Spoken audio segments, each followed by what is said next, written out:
자, 오늘 이 새벽에 하나님께서 주시는 하나님 말씀은 사도행전 4장 32절에서 37절까지 말씀입니다. 저와 여러분이 한 절씩 나누어서 교독합니다. 믿는 무리가 한 마음과 한 뜻이 되어 모든 물건을 서로 통용하고 자기 재물을 조금이라도 자기 것이라 하는 이가 하나도 없더라.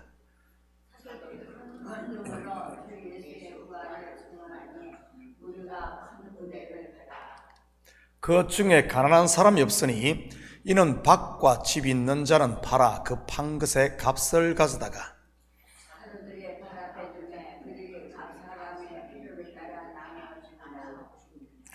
구브로에서 난 레위족 사람이 있으니 이름은 요셉이라. 사도들이 일컬어 바나바라. 번역하면 위로의 아들이라 하니.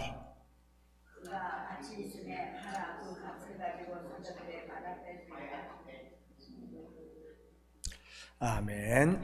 좋은 아침입니다. 여러분은 오늘 본문의 말씀을 언제 가장 많이 들었습니까? 혹시 부흥이 아닙니까? 그것도 건축을 할 때 하는 부흥의 말이지요.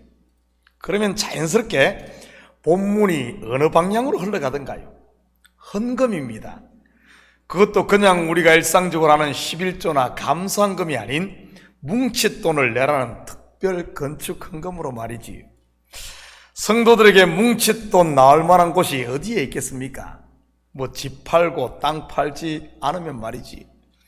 그래서 실제로 집을 팔고 땅을 팔아 건축헌금 하신 분들도 있고요. 소위 부흥회 때 은혜 받아서 말이지. 그런데 오늘 본문은 은혜 받으면 헌금을 낸다는데 초점이 있는 것이 아닙니다. 물론 은혜를 받으면 헌금도 하고 봉사도 하고 전도도 하고 선교도 하게 되어 있습니다. 왜냐하면 내가 복음의 빚진 자요 사랑의 빚진 자임을 알게 되니까요. 오늘은 부흥회도 아니고 그렇다고 우리 교회가 건축할 일도 없으니 헌금의 포커스를 맞추지 말고 본문이 말하고자 하는 그 원래 진의를 공부해 보도록 하겠습니다. 32절입니다. 믿는 무리가 한 마음과 한 뜻이 되어 모든 물건을 서로 통용하고 자기 재물을 조금이라도 자기 것이라 하는 이가 하나도 없더라. 오순절 성령이 강림했을 때 나타났던 가장 큰 특징이 무엇이었습니까? 방언 곧 알아들을 수 있는 언어였습니다. 다시 말해 언어의 통일이었습니다. 그렇다고 한국 사람이 갑자기 중국말을 했다는 그런 말이 아니고요. 언어가 통일되었다는 말은 영의 귀가 열리고 영의 입이 열려 하나님의 말씀을 진리로 듣고 한 말씀을 했다는 그런 말입니다. 그리고 사도들이 함께 모여 기도함으로 성령의 재충만을 받자 또 이 하나됨의 역사가 일어납니다. 바로 마음과 뜻이 하나가 되는 것 말이지. 마음과 뜻이 하나가 되자 물건이나 재물도 통용, 즉 하나가 되었던 것이고요. 우리는 여기서 성령 충만이 있는 곳에는 하나됨의 역사가 있는 것을 보게 됩니다. 이것을 성령의 교통이라고 하는 것이고요. 성령이 충만하면 나를 내려놓고 하나님의 말씀을 붙잡기에 말씀 안에서 하나가 되는 것이지. 그리고 내가 그리스도가 머리인 교회 공동체의 지체임을 알게 되고 자기의 위치가 어디임을 찾게 되는 것입니다. 그런데 성령 충만이 아닌 육체로 충만해지면 율법으로 돌아가기 때문에 분열이 일어나는 것입니다. 자기 의를 세우고 서로 머리가 되려고 하니 말이지요.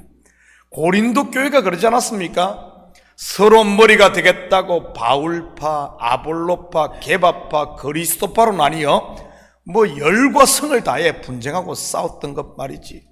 저는 우리 식구들이 모두가 다 성령 충만을 받아 말씀 안에서 하나 될 수 있기를 축복합니다. 그리고 물건을 통용했다는 말은 그리스도 안에서 새로운 가족이 탄생했음을 말하는 것이기도 하고요. 부모님의 피가 아닌 예수의 피로 거듭난 하나님의 가족으로 말이지. 33절입니다. 사도들이 큰 권능으로 주 예수의 부활을 증언하니 무리가 큰 은혜를 받아. 이렇게 교회가 한 마음이 되자 어떤 일이 일어납니까? 바로 사도들의 본연의 사명인 말씀 전하는 일에 사도들이 전념하게 하면 됩니다.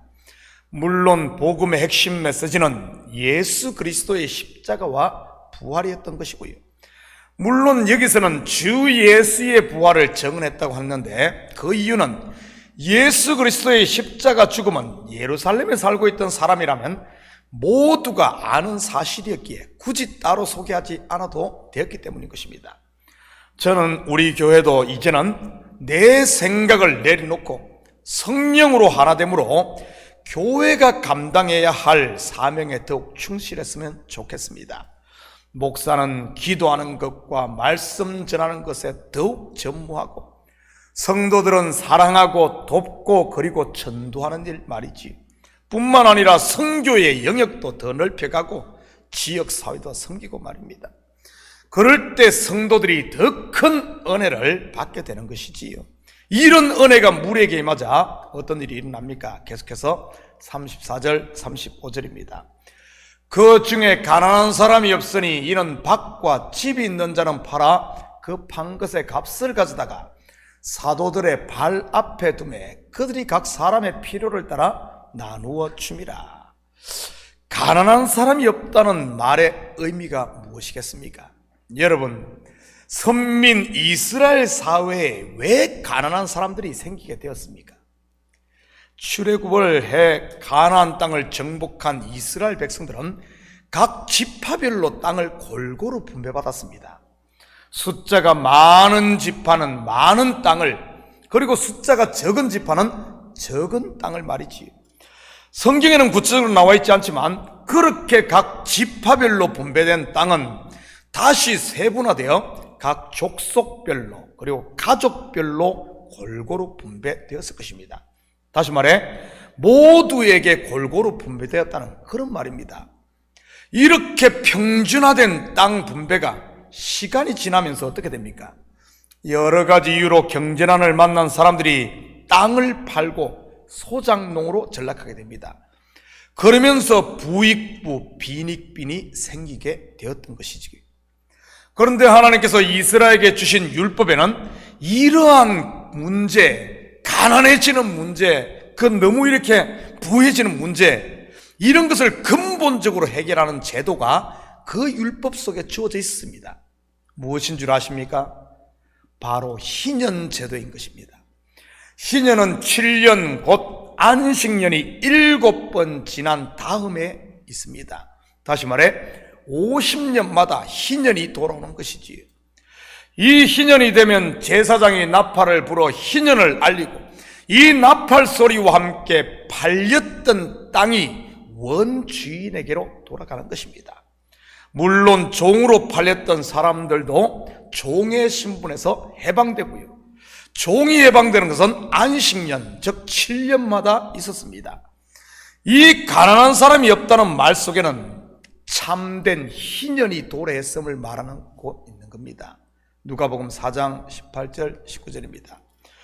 주의 성령이 내게 임하셨으니 이는 가난한 자에게 복음을 전하게 하시려고 내게 기름을 부으시고 나를 보내사 포로된 자에게는 자유를, 눈먼 자에게는 다시 보게 함을 전파하며 눌린 자를 자유하게 하고 주의 은혜의 해를 전파하게 하려 하심이라 하였더라. 여기 주의 은혜의 해가 바로 희년을 말하는 것이지요. 희년이 되면 땅을 잃었던 가난한 자들이 자기의 원 땅을 돌려받듯이 죄에 팔려 종살이하던 인생이 하늘의 풍요를 누리게 되는 것이지요. 그렇다면 왜 가난한 사람이 없었습니까?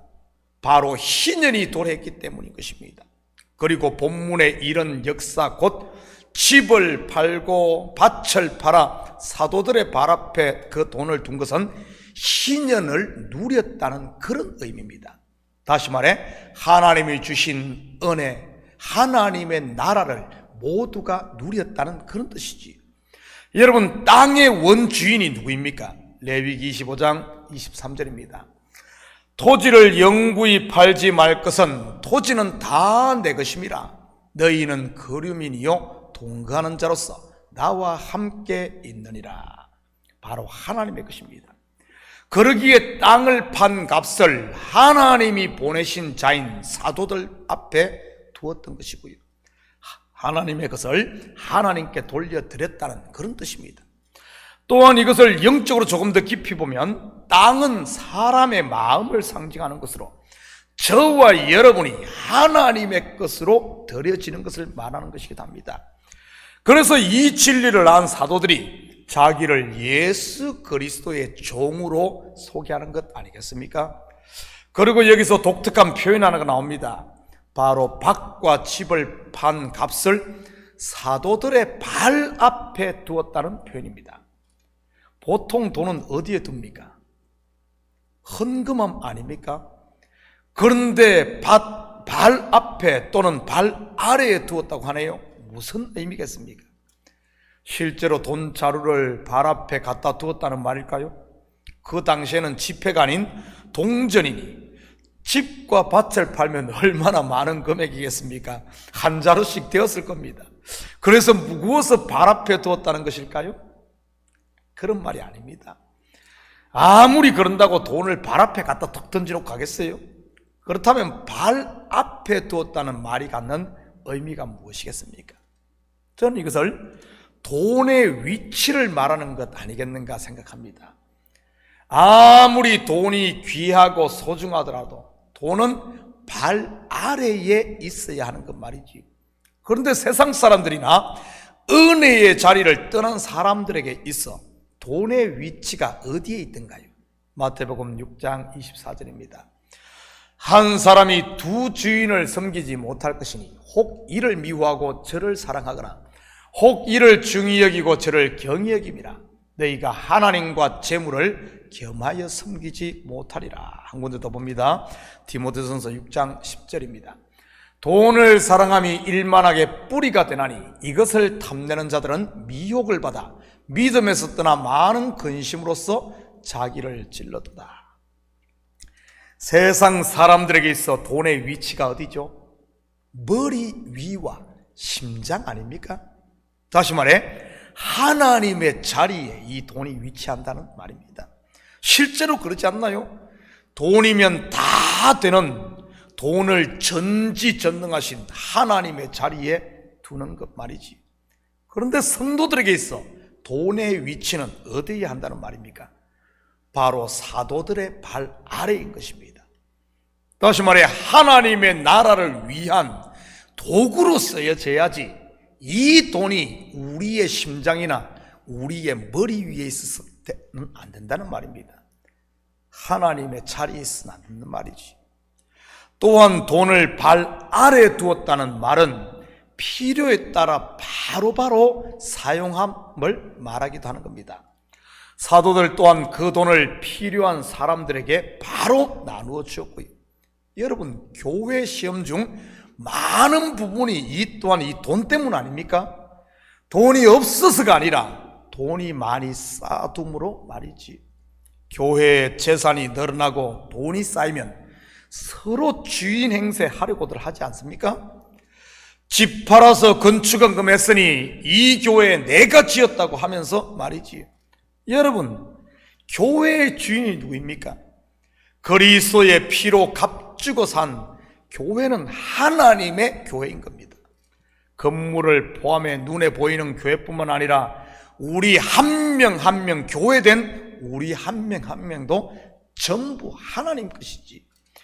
교회에서 주인 행세하는 것은 자기가 하나님이 되겠다는 것과 똑같은 것입니다. 물론 그러다가 결국은 주인은 가장 낮은 종의 자리로 떨어지고 마는 것이고요. 저는 우리 식구들이 교회에 대해 주인 노릇이 아닌 주인 의식을 가지시기를 축복합니다. 다시 말해 공동체 의식 말이지요. 남이 차려놓은 밥상에 숟가락만 얹으려고 하지 마시고요. 지금 성도들이 하는 헌금 속에도 이 주인 행세가 아닌 주인 의식, 즉 공동체에 대한 책임의식이 들어있는 것입니다. 받은 은혜에 대한 감사와 함께 말이지. 36절 37절입니다. 구브로에서 난 레위족 사람이 있으니 이름은 요셉이라. 사도들이 일컬어 바나바라, 번역하면 위로의 아들이라 하니 그가 밭이 있음에 팔아 그 값을 가지고 사도들의 발 앞에 두니라. 앞으로 사도 바울과 함께 이방 교회를 세우고 이방 선교의 중추적인 역할을 할 사람이 바나바입니다. 그 또한 밭을 팔고 그 값을 사도들의 발 앞에 둡니다. 바로 희년이 도래했음을 알고 은혜와 평강의 하나님의 나라 희년을 누렸다는 뜻이지. 사랑하는 성도 여러분, 지금 우리가 살고 있는 지금이 희년임을 기억하시고 마음의 묵은 땅, 곧 육신의 생각들은 이제 십자가 앞에 내려놓고 새롭게 성령의 재충만을 받아 오늘도 그리스도의 증인으로 천국의 전도자로 사는 이런 복된 하루가 되시기를 예수님의 이름으로 축복합니다. 같이 기도하십시다. 사랑의 아버지 하나님, 참으로 감사를 드립니다. 맞습니다. 우리가 희년이 도래했음에도 이 희년을 누리지 못하고 있다면 하나님, 다시 한 번 더 우리의 눈을 열어주시고 귀를 열어주시고 마음을 열어주셔서 희년의 나팔 소리를 듣고 아버지 하나님 묵은 땅은 기경하고 이제는 아버지 하나님 매였던 자리에서 풀려나 아버지 하나님 하나님께로 나아가는 저희들 되게 도와주시옵소서. 그래야 더 이상 가난한 자리에 사는 것이 아니라 하늘의 풍요를 누리며 살 수 있도록 주여 도우시고 더 나아가 이제는 아버지 하나님 가난한 자들에게 이 신년의 복된 소식을 전하는 천국의 전도자로 살게 도와주시옵소서. 감사드리며 예수님의 이름으로 기도드립니다. 아멘.